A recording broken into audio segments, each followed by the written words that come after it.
Okay, good morning, everyone. My name is Gerard Robinson. I'm a resident fellow here at the American Enterprise Institute, and I want to welcome you to our brand new building. For those of you who are in the viewing audience, this is my first event at our brand new building. I would definitely say if you're in the city at any point, definitely come and take a visit. And I'm proud today to say that as my first event in our new space, I have an opportunity to introduce one of the crown jewels in American education, that's Kevin Chavous. He's here today to talk about his book. In fact, it's his fourth book. I remember having a chance to go to St. Louis when your first book had come out. And so Kevin and I have known each other for 18 years, and we've had a chance to see our careers develop to coalesce and also support really school reform in a big way. His book, Building a Learning Culture in America, is a great title because culture matters a lot today in education. Kevin is also a Howard University alum, as am I. And when I was at Howard, I took one course well, several courses, I should say, in anthropology. And the definition of culture is the transition of ideas, hopes, fears, and values from one generation to the next. And if you want to build a learning culture, you have to make sure that the upcoming generation understands the sacrifices made by previous generations. And again, there's few people in the country who know this better than Kevin Chavous. He's an attorney, he is a reformer, but more importantly, he's committed to families and children. When he was on the DC City Council, he did a lot not only to support his particular ward, but also to make sure that education was a priority here in the District of Columbia. Now today we know that DC has a three-sector initiative. We know there's a voucher program, we know there's a charter program, and a traditional school program. Well, not too many years ago, that did not exist. And it was Kevin Chavous and several others here in the city who said, if you want to create or make DC really the nation's capital in a real sense, one where we can be very proud of across the board, we have to make this happen. And so he's going to talk to us today about his book. A few things I want to share with you about him that you may not know. Number one, he is a former college All-American basketball player. Say that again. A former college All-American basketball player. And what he will tell you is that every year he's getting better. Yes, sir. So that's a great thing. He's also one of the founders of Democrats for Education Reform. He's made the space of school choice safe and sound for Democrats to have a discussion, but he's also worked across the aisle.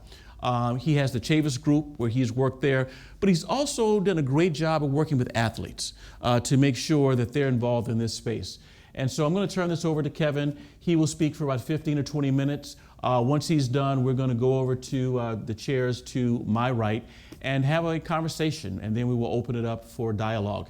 For those of you who are watching live stream, if you have any questions, send them to #Chavous at AEI, and the at spell out AT, AEI. And without further ado, I will welcome Kevin Chavous. Thank you, my brother. Thank you. Thank you. Thank you very much. Now that Gerard has set the table, I can sit down. I appreciate all those kind words. I do have some remarks, and I promise I will keep them as brief as possible. First, I want to thank AEI for hosting this. This is my first DC book event, and I particularly want to thank Gerard, who's been a close personal friend. It's been 18 years. I didn't know that. See, Gerard is like that, Rain Man. He knows numbers, he knows places, he knows dates. So thank you so much. I also want to thank a number of people here. My son is here, Eric, who helped me with this, and my nephew is here. Several of my folks from the American Federation for Children are here. They've really been the team to help drive a lot of the work that I've been involved in. And since we're talking about my book, I want to acknowledge my editor, Alyssa Devlin is here. She's editor extraordinaire.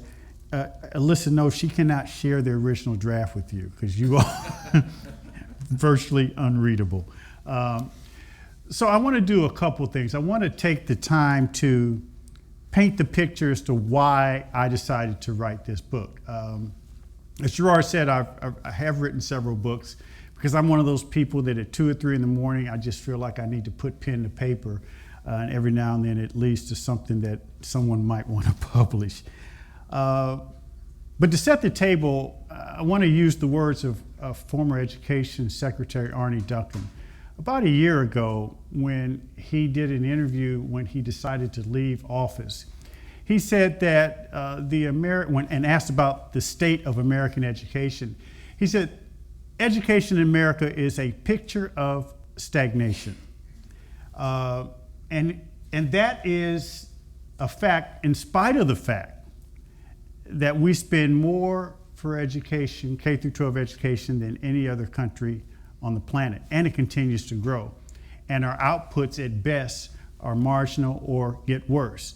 If you think about it, 2/3 of American high school graduates, and everyone talks about graduation rates. We need to focus on graduation rates. You know, even in this city, people say we have an increase in graduation rates. Well, the most important thing about graduation rates is to recognize and understand that 2/3 of our graduates aren't college or career ready. So does it really matter that we're growing graduation rates when kids aren't ready to go into the work world or go to college? We have all these horrific, I think, war stories relating to the fact that valedictorians from some of these high schools are now going to college and they have to take more than one remedial course. Every 42 seconds, a kid drops out of school.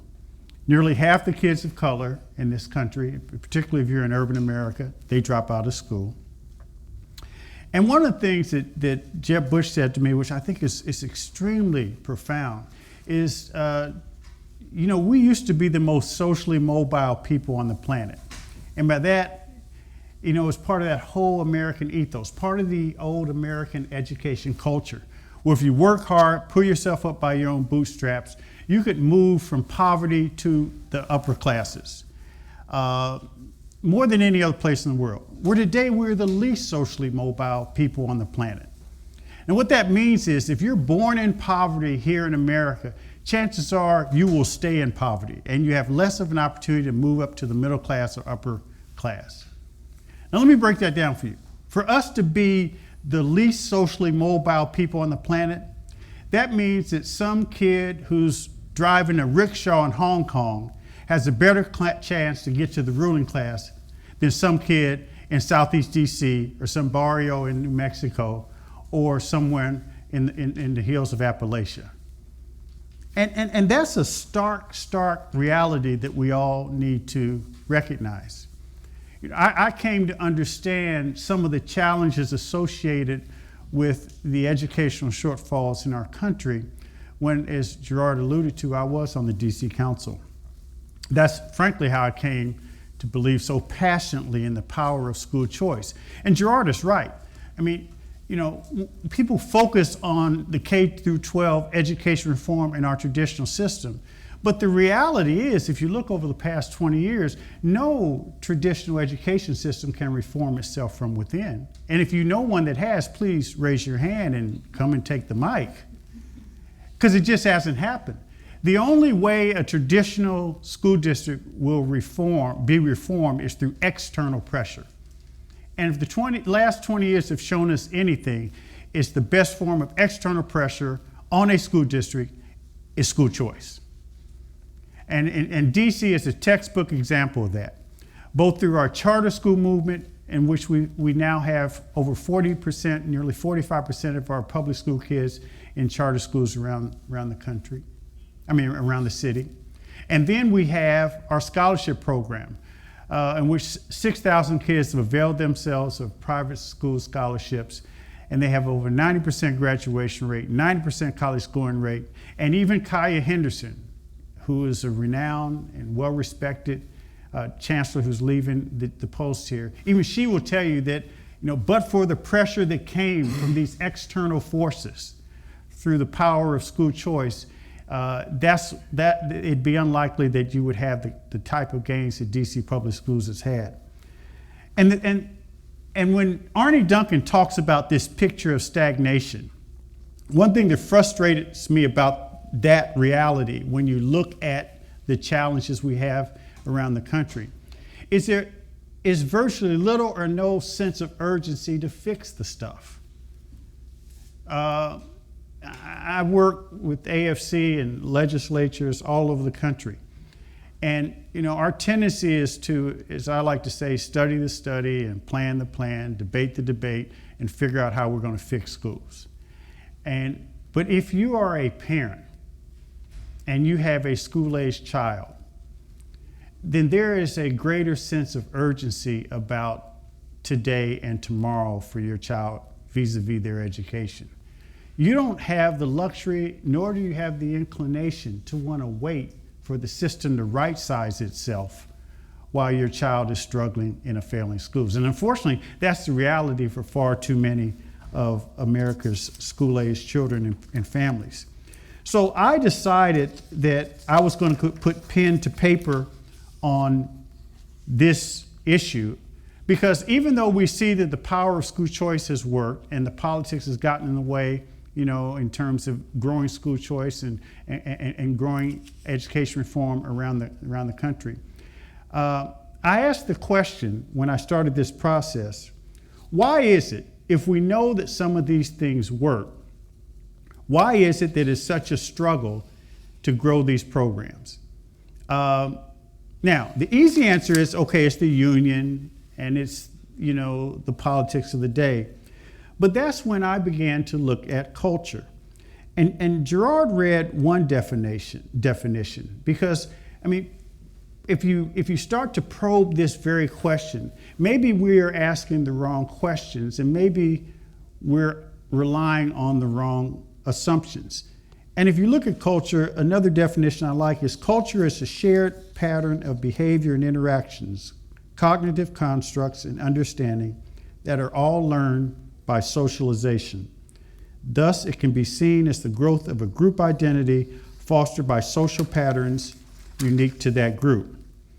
And if you think of culture in that way, it clearly suggests that we did have an education culture at one time, but it is now outdated and maybe even lost. Frankly, it could be that our collective image of education is so ingrained, that old image of education is so ingrained in our culture, that we need to look at our culture to understand it and then change it. Now, bear with me. As antiquated as it seems, and I want you to listen closely to this, these following images are as American as apple pie. The red brick schoolhouse in the neighborhood, parents walking their children to the first day of school, the 9 to 3 p.m. school day, periodic PTA meetings in the child's classroom, middle schoolers being able to get lockers and change classes, school science fairs, school dances, weekend athletic events, the prom, graduation ceremonies, summer recess. As each of you hear these words, I'm sure powerful, nostalgic, and sentimental memories emerge. Frankly, even for me. Now, I'm sure that many others have those same powerful images. They are part of our American culture. They represent who we are and what we are as a country. And these ingrained images reflect what we feel education should look like. So when you think about it, any attack on those sentimental attachments is viewed as a personal attack on some of the best memories that we all hold dear in education.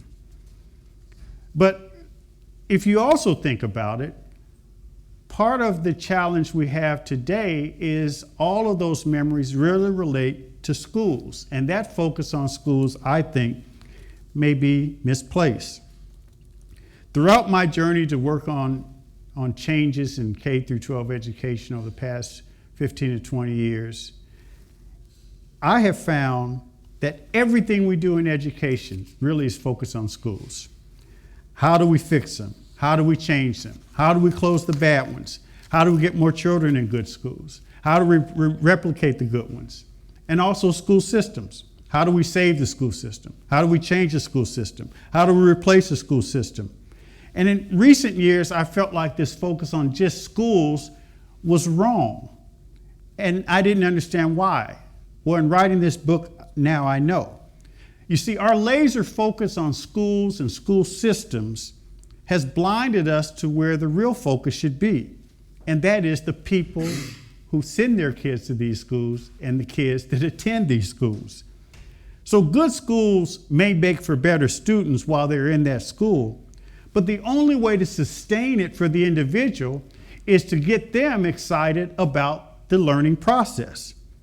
Imagine a society in which we don't have to push or pull people to learn, but people are drawn to learning just like kids standing in line for the new video game. Or unlike what we have seen in other cities where some people feel like they've been invaded upon or education reform has been thrust on them, like we've seen some evidence of that in New Orleans.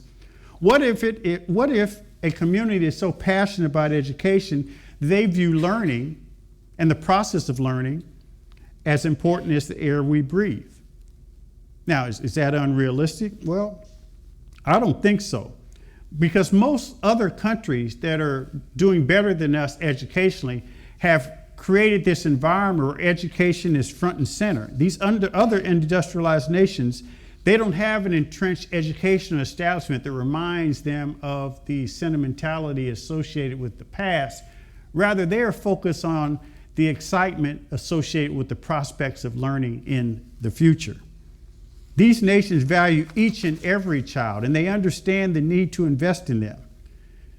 So in sum, how do we really fix education in America? This is the guts of my book. It still means you should read it, but I'm going to summarize it for you. How do we really fix education in America? We need to infuse a new mindset, a new energy, and a new culture into education. It is time for a cultural pivot. And we need to create a national obsession around learning, an obsession that's centered on personal and national pride in learning and educational growth. And by the same token, while, as you all know, those of you who know me well, I can pound the table with the best of them and tell you what we're not doing wrong. I just talked about some of those things when I started out. But we also need to shift the conversation from one in which we focus on failing schools and flatline achievement to those which generate excitement about the learning opportunities associated in our communities. Everything we need to say and do about the educational potential of our children must be aspirational in tone and content. We need an America where learning becomes positively infectious, where we lift up models that work, be they public, private, digital, or homeschools, to a different, higher acclaim. And we need an America where parents are at the front end of the discussion as opposed to the end of it. I think, frankly, this is the great equalizer in terms of the notion of education. This is how we win hearts and minds, by tapping into that innate human desire to do better and be better, and make sure it's not based on the politics of the day. So as we reframe this discussion and elevate the conversation, I think it's important to make sure that we inspire people to want to be educated. So in building a learning culture in America, I unpack my thinking on this subject and how we awaken folks to a new national identity. In essence, I argue that we need to create a new definition for made in America, one that values and places pride on our individual and collective learning gains. And more than any other single initiative, this new attitude shift can recalibrate us as a nation and put us on a new path toward prosperity and success. Now, one last thing about, and Gerard and I are going to talk about this shortly, about this new culture. You know, one of the things I say we have to do, as pie in the sky as it sounds, is remove politics from education. Now, that's virtually impossible to do with the multi-billion-dollar industry across America and all those assorted services as ancillary to education, from facilities and construction contacts and transportation and all that stuff. But I think we need to think in terms of removing politics, because as I say often, there's no Republican or Democratic way to teach a kid how to read, write, and count. And we need to rise above politics and figure out the best way to elevate it so that we build this obsession around learning and it's not tied to a political party. The partisanship in education has had a stranglehold on the benefits associated with education and learning for our kids. As I travel from state to state, you rarely see Republicans and Democrats now talk together about these issues because there's a Republican education platform, there's a Democratic education platform, and if we didn't have that, if people were elevating it, it would make a huge difference. And that's important to do what I think is ultimately the best way to build a learning culture, and that is to create this national obsession where our leaders, starting with the president, set the tone for education being front and center, and it rises above politics. One data point or analog that we have that we can look at is the space program back in the 60s. And learning can be a new nationalistic program similar to the space program. In 1961, after Sputnik, and America was panicking about the Russians getting ahead of us to go to the moon. I know that's way before the time of many of y'all. But Kennedy said some words that were real instructive. It's actually before my time, almost. He said that we choose to go to the moon, because he said we're going to go to the moon before the end of this decade, not because it's easy, but because it's hard. Because that goal will serve to organize and measure the best of our energies and skills. Because that challenge is one we're willing to accept and one we're unwilling to postpone, and one we intend to win. And for the next 8 years, all of America was galvanized behind this one initiative. There was a national obsession, a new form of patriotism, civic pride associated with that effort. I gave this speech and talked about this to a group in Houston not long ago, and a guy came to me afterwards and said his father was an engineer at NASA during the 60s, and they would walk in restaurants and people would clap because they knew his father was working on the moon program, moonshot program. So it's time for a similar challenge in America, where we rise above the politics of the day. We build this new form of patriotism that's not fear-based. It's not based on us trying to keep people out or keep the terrorists away from us. It's something that's unifying and rises to a level similar to women's soccer or the Olympics. Those few positive unifying goals that we have out there as Americans, but something we can build on when we can say that, wouldn't it make sense, wouldn't it be powerful if our new obsession was the learning gains of individual children? We can do that if we focus on our culture and build it the right way. Thank you very much. Thank you.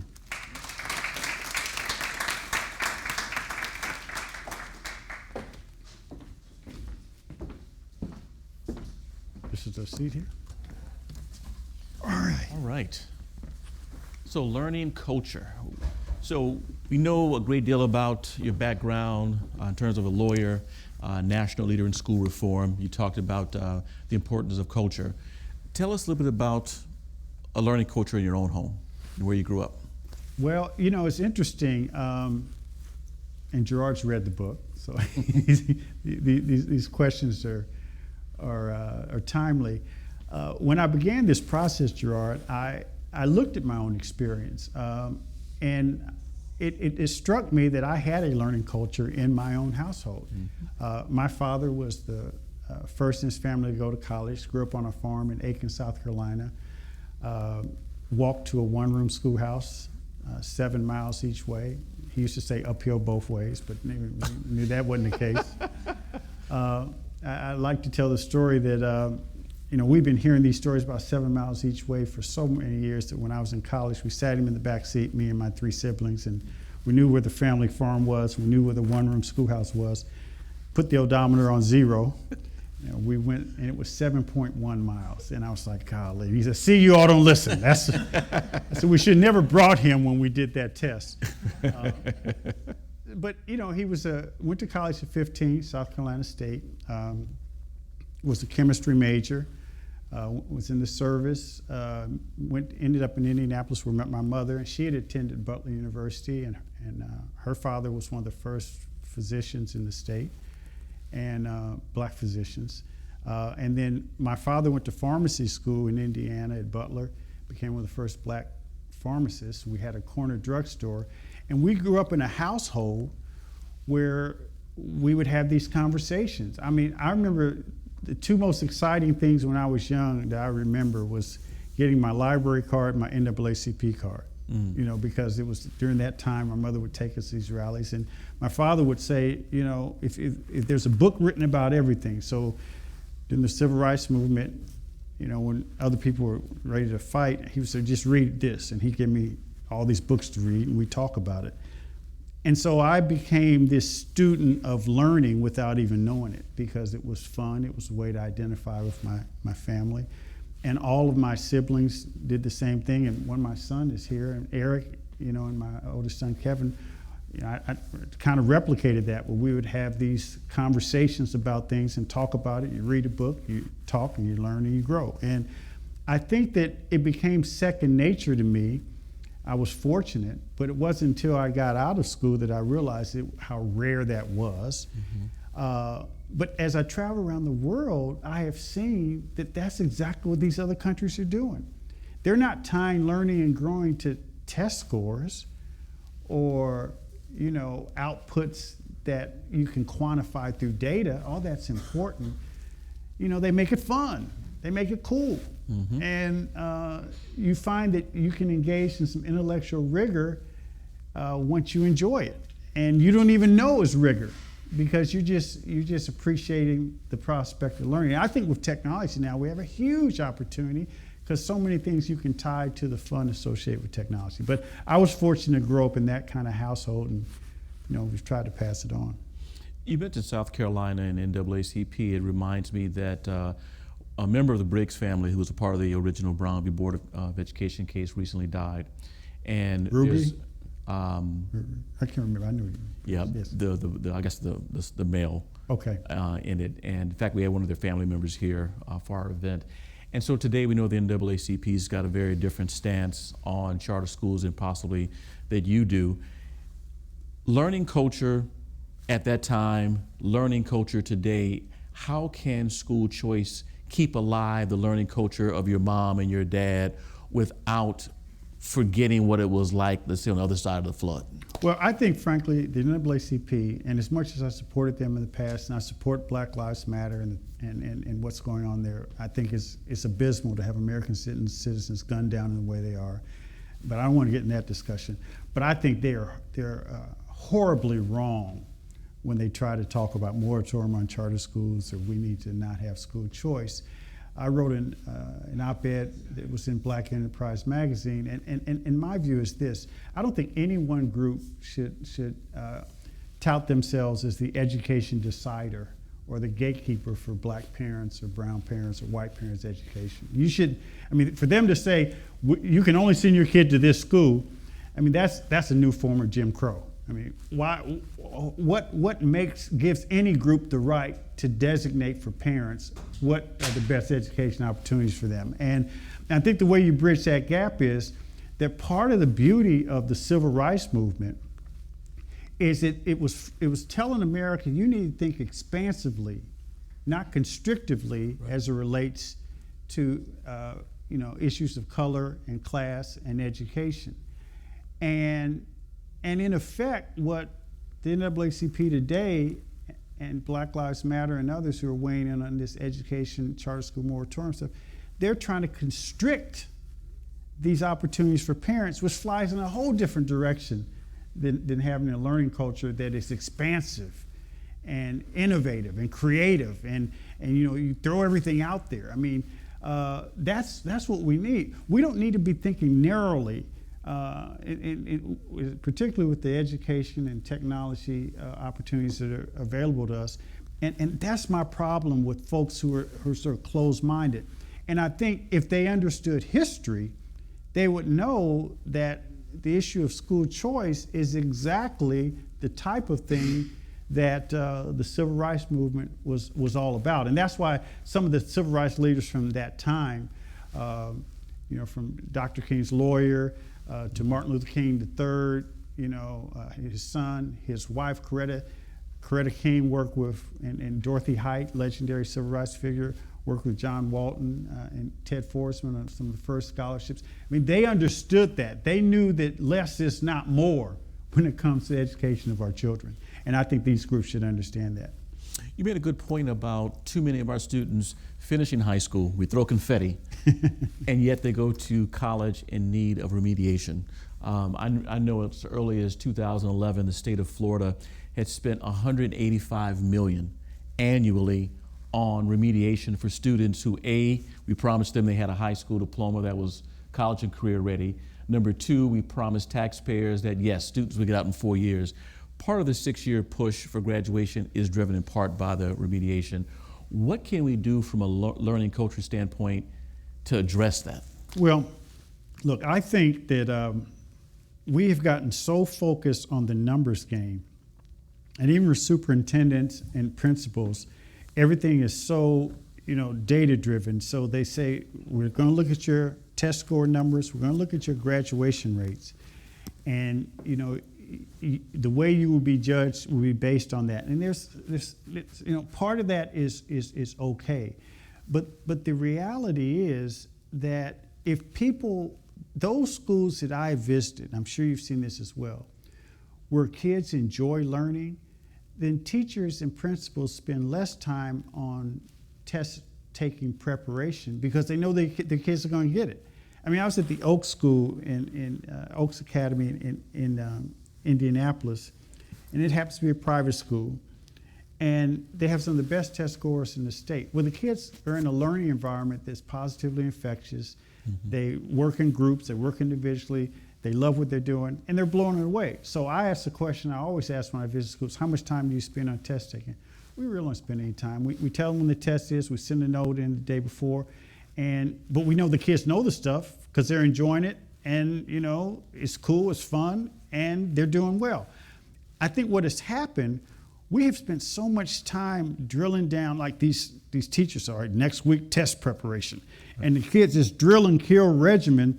And then what happens after they take the test, most of these kids forget it a month later. Right. But when you're enjoying it and you're learning and growing in the process, you'll remember it for life because it's part of that constant lifelong learning thing that makes it more fun. So I think that we need to get people focused on the fact that graduation rates and test scores are important ingredients. Mm-hmm.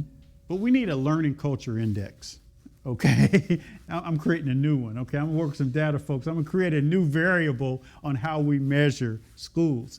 If you work on great schools, there's a test scores, but we need a learning culture index. Mm-hmm. Some of those intangibles that the best schools use that don't have anything to do with, the data, mm-hmm. or the graduation rates or the test scores per se, but it's that thing. That thing when you see it. Mm-hmm. And I'm working on quantifying that with some folks right now. But I think we need something that rises a little bit above and beyond these traditional measurement tools, because the ones we're using now have been blown out of proportion and sure. exaggerated, and it's left good teachers even confused. But if we create the right environment and learning structure around these right situations for kids, then they'll benefit. And that sounds simplistic, but if you and I, we visit hundreds of schools, you know right. what I'm talking about. You can tell right. when it works. Right. And some of the best schools in America spend less time focused on test-taking preparation than those that do it and do poor on the tests. Absolutely. So while you were speaking, I saw a few heads that were nodding, and so we're going to turn it over to the audience to see if you have any questions.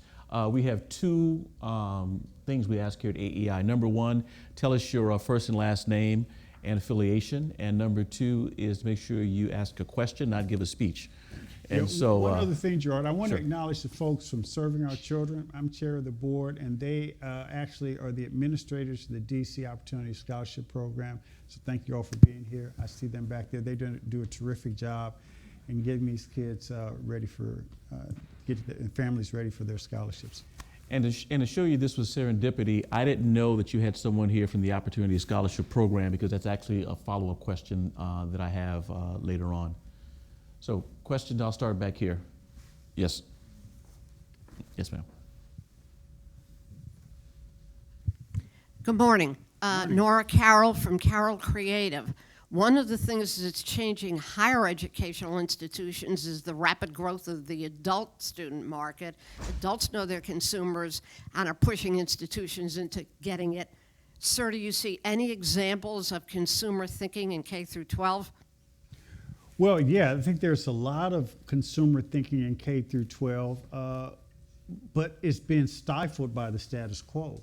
And I think that when you look at some of these websites where you can get information about the quality of certain K through 12 schools, we've got these marketing campaigns where you have increased options, like in this place. We've got folks who have families who live in public housing who are educated consumers because of the choices here in D.C. But we're fighting the tide against, that's put out there by the status quo that's trying to blunt all that. I mean, they don't want educated consumers because they want everyone to send their kids to the same place. It really flies in the face of everything else. And so I think that what we have to do, in the book I talk about, that we have to do a more aggressive job of lifting up models that work. I mean, one of the things we found at AFC, when we were trying to get a school choice bill in Tennessee and Alabama done, well, charter and private school scholarship bill, we would take legislators to DC, to Milwaukee, to Florida, New Orleans, so they could see some of the schools. And I was amazed that these legislators from both sides out said, wow, we didn't know education could be like this.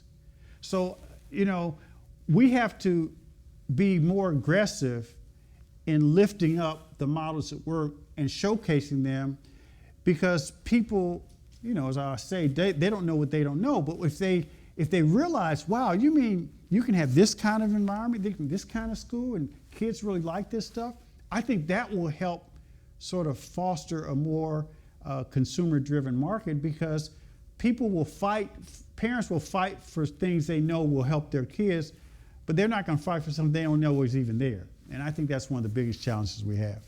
And one great thing about Kevin's book is there's a discussion on a learning culture, and we automatically assume it's just charters and vouchers. In fact, he's been a proponent for traditional public schools long before there were charters and vouchers, in part because the majority of our children in the U.S. will remain in those schools.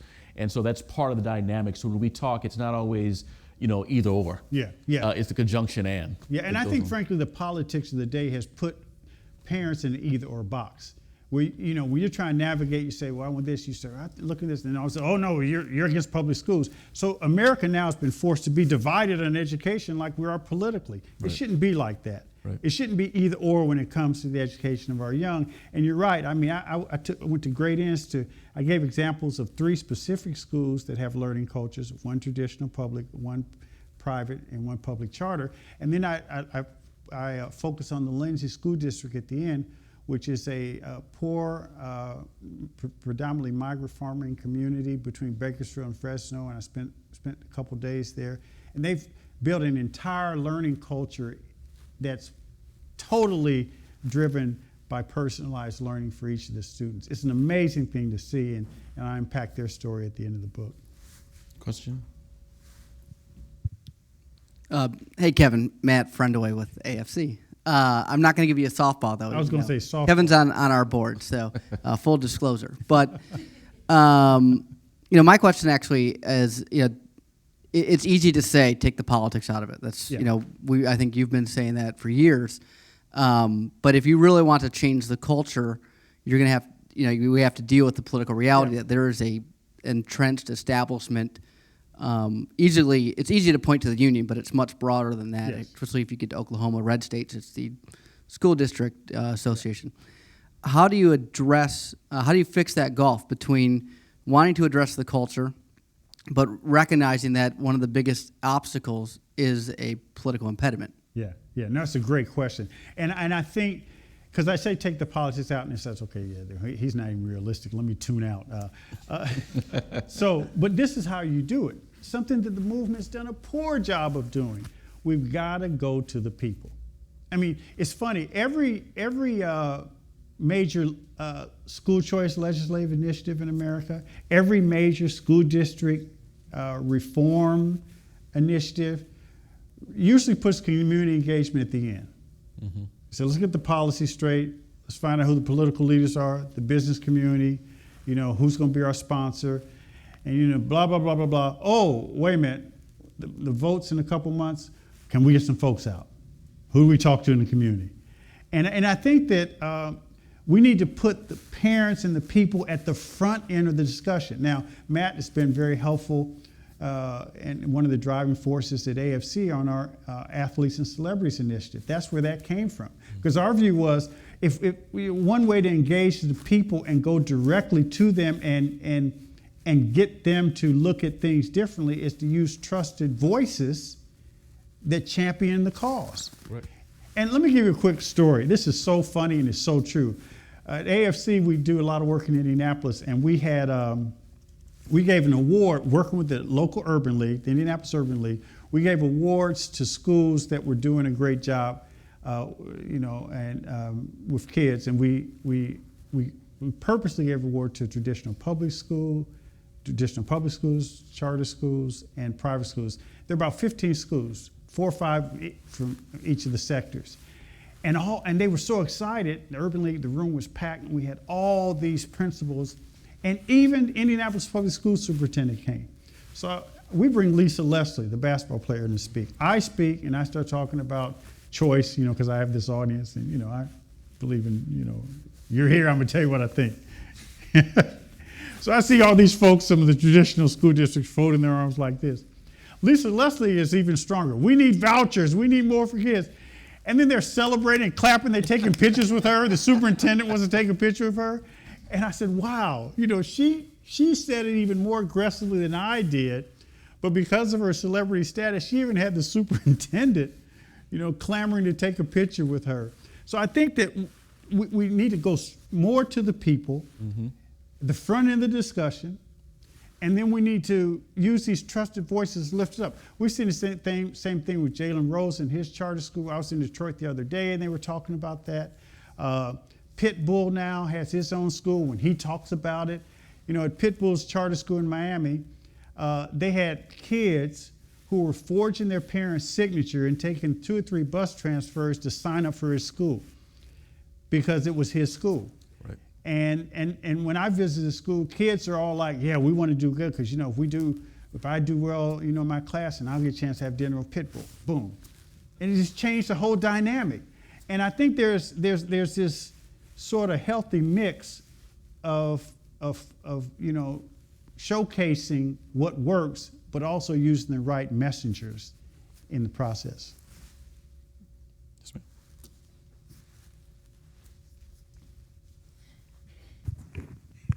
Thank you for your presentation. My name is Li Yang. I think you said about culture, and it seems you are emphasizing on student or parents. But I think the culture is more important in our education environment. You may say 3 parts. One is the administrators, second is the faculty and teachers, then third will be student and family. And the one I think is the most important and difficult to challenge is the administrator. And they decide almost everything from community policing to how do they hire teachers. And the way that I observe is they cannot really turn things around. Instead, they make the whole thing worse. And if you think about a choice of private school or public school, I think budget is limited. So you might as well put all the resources possible to the public school because that's maybe the most poor African American are supposed to learn. So you have to really help them out. Okay. And for the choice, if you have a good student or if you think they can be really sent to the private school, they can raise the foundation money or charity, send them out. There's no problem to send them to private school, but I don't think you should use the public expenditure to help the private choice school. Otherwise, you go nowhere. And you've heard that. You've heard that for decades. Yeah, the separation. Yeah, I've heard that. And thank you for your question. Yeah, thank you. Look, this is my view. I think that less is not more. I think that for our kids today, we have kids with so many acute needs, and we also have kids today in this new technologically driven age that respond to different learning modalities. Mm-hmm. So we don't want to limit the opportunities for advancement for kids who may respond to different learning approaches. So, and particularly in the hood. So, there's a real challenge in most traditional urban school districts on how they deal with African American boys. Some may come from challenged backgrounds, but now you've got where they're calling the police on 5-year-olds and they're suspending all these kids and kicking them out. But then I have seen kids who, some of these young black boys who've been, typecast and labeled and kicked out of school, and you put them in the right environment. It could be a private environment, it could be a charter environment, or less structure, more structure, whatever, but it's tailored to that kid, and they thrive. And I think that any time that we get so locked in to this is the way we're going to teach them, this is where they're going to go, and all kids go in that way without any other options, I think it's a recipe for disaster. And I think that's what's playing out in our cities. I think that, look, most kids are going to go to traditional public schools. We know that. 70-80% will always. But the only way traditional public schools will become more malleable so that every kid doesn't have to take algebra in the 9th grade, maybe a kid who's ready can take it in 7th grade. Or maybe a kid who wants to take it in 11th grade can do that. I mean, the only way traditional public schools will become more flexible to meet the needs of kids today is through, more examples of how it works and how good it works so that they will want to imitate that. Question in the back. Thanks for your talk, sir. Ian Lindquist, I'm here at AEI. I have the good fortune to work with Gerard and other people in this room. Again, thanks for your talk. I think culture is not focused on enough. We tend to talk about systems in schools, as you said, but not on culture. It seems like often cultural change is generational change. And Yes. I'm wondering in your work whether you've seen generational change as millennials start to have more children and whether you expect to see more given what you've already seen. That's a great question. And one thing about culture, I meant to say this earlier, but isn't it interesting that many of the great schools and great school leaders talk about the culture in their school, but we don't talk about culture in terms of our approach to education nationally across the board. So people understand that culture is important. They just don't understand that there can be an American education culture that positively works for kids. But I think that the millennials and generations that following that, they're our hope. I mean, I see it even in legislatures around the country where they're less tied to the ways of the old. They're more practical, and they say, "Oh, this doesn't work. Well, why don't you try this?" Or, I do it this way, and it makes sense. They don't have the weight of the historical baggage that many of us who've been doing this a long time, and they also don't have the same attachments. We were talking about. Elizabeth and I, we were talking about and Sarah, we were talking about the whole book industry. How, I grew up in a time where you go to the bookstore, the library card was a big deal to me. And, and people used to reading books, and there's a certain attachment, sentimentality, associated with that. Well, now everything's digital. Most people, they don't love 50 books. They got 100 of them right here. So I think that's what's exciting, that your generation can take it to the next level. My fear is, while we're waiting for y'all to run things, we're losing kids. I mean, we need to jumpstart, this whole idea of personalized learning. See, look, this is the thing. This whole world is headed toward personalized learning, similar to, this stuff here. You've got your own little thing, you've got your own apps. That's where it's headed. All the major academics will tell you that. How we get there, and the best way to get there and not lose our souls, that's what this is all about. And I think if we develop our culture and be intentional about it, then it can help us get there a lot less painlessly. When you think about millennial generation, the largest one that we have, they're the most educated that we've had. Carlin Bowman, one of our scholars here at AEI, published a great piece in the Wall Street Journal today. And she took a look at Ivanka Trump and Chelsea Clinton. One's a millennial, one's an Xer. And just saying, this is the future. And we know that there are 5 things that are going to shape how well a kid does in school. It's the education of the mom. And so you have a generation of moms who are well educated, have access to capital, but who also think differently than my mom, likely your mom. Technology is going to change that. Everything in their life is customized. Tell us a little bit more about where are we 10 years from now in customization, traditional side of the fence, and even in the choice side of the fence. Well, let me tell you where it's headed. And I want to use a quick example of the Lindsay School District. I mean, Lisa knows we spent a lot of time working on that part of the book at the end. Because it's a personalized school model. And I found out about them from the head of the Schwab Foundation, who when I talked to her about the book, she said, Kevin, you need to visit this school district. It's the only school district in America that's totally personalized structure. And first of all, the superintendent there, Tom Rooney, a few years ago was faced with this reality that he looked at his valedictorian and realized that the valedictorian of the Lindsay High School was taking remedial courses. This is a school district that said migrant farm workers, many undocumented, average educational attainment, 5th grade and level, between Bakersfield and Fresno. And then he did more research and realized 9 straight valedictorian of Lindsay High School took remedial courses. 9 straight, more than one. So he said something is wrong. So he said, we're going to throw everything out. And he looked at the charter schools that were working in Fresno, and he said, they've got autonomy. So to the immediate response, Gerard, is the charter schools and the choice schools that are working provide models for change for even the school district. Because he said, he looked at what they do and he said, oh, well, can't we do that? Well, you can't do it with union rules.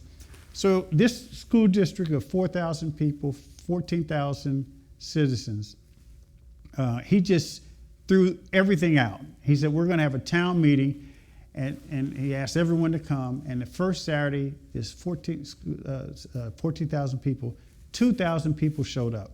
And they started laying out questions. What should be the profile of our Lindsay graduate? What are our values? There were 5 or 6 questions I put in the book.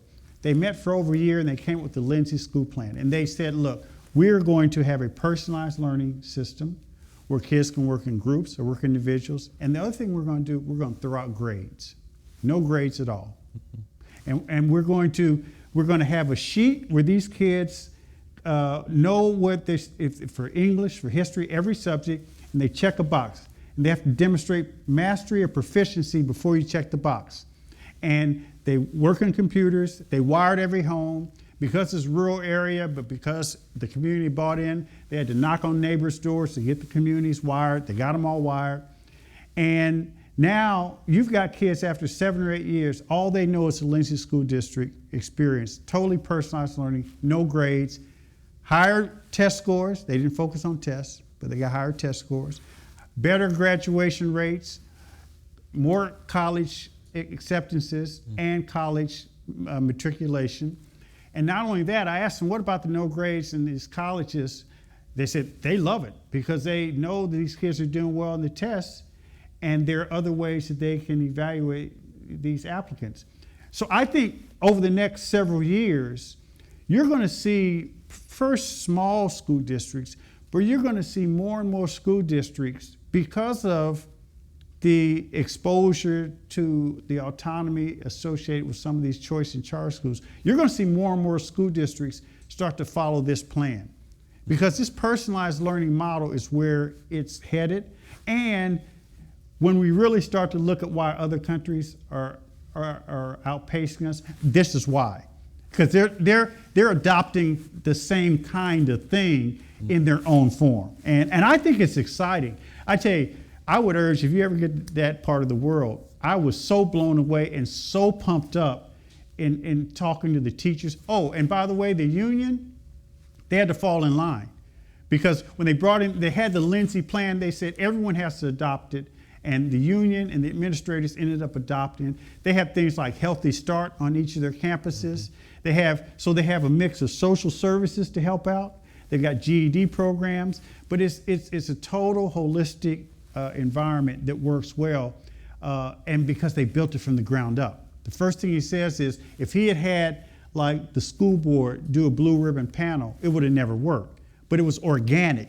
He got the community in the room and threw the questions out there, and the community took a year to come up with what they thought would make sense. A beautiful, beautiful experience to witness. So as we close, we've had a good chance to hear about personalized learning, traditional schools, choice, the pressure you need from the outside to make this happen. The people who often have to do this work are school teachers. And you alluded to earlier, a lot of them feel under the wrap right now for testing. 1 minute, words of encouragement or ideas from your work in this for 20 plus years, but also being a scholar in this area. Words of encouragement for the educators. Well, look, I think the educators are the most important people in the country, and they often toil in the vineyards. And one educator summed it up best for me.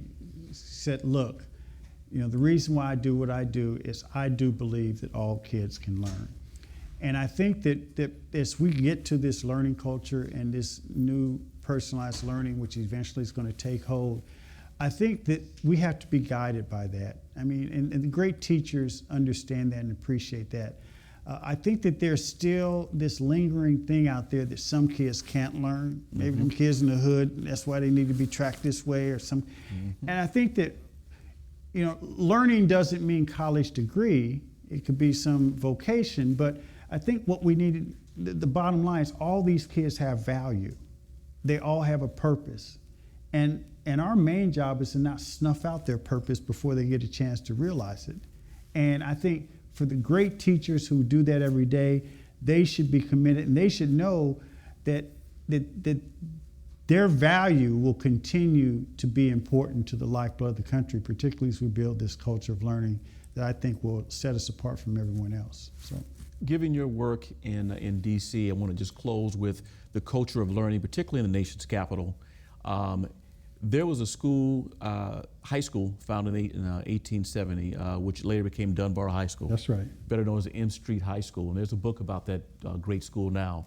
If anyone wants to take a look at the role of culture, the role of great educators, and how one school can fundamentally change not only the generation of Washington, D.C., but the number of graduates who went on to change the world, that would be a great place to see. We have examples. Kevin has several very good ones in his book across the board. Again, building a learning culture in America. For those of you in the audience, there are books for sale in the back. Kevin will autograph those as well. For those of you in the viewing audience, make sure you go to Amazon.com and other sites to purchase the book. As usual, I want to thank you for your commitment to this work. And Thank you, Gerard. always glad Appreciate to it. have Thank you very much. Thanks a lot. Thank you so much. Thank you for coming. Thank you. Thank you. Thank you.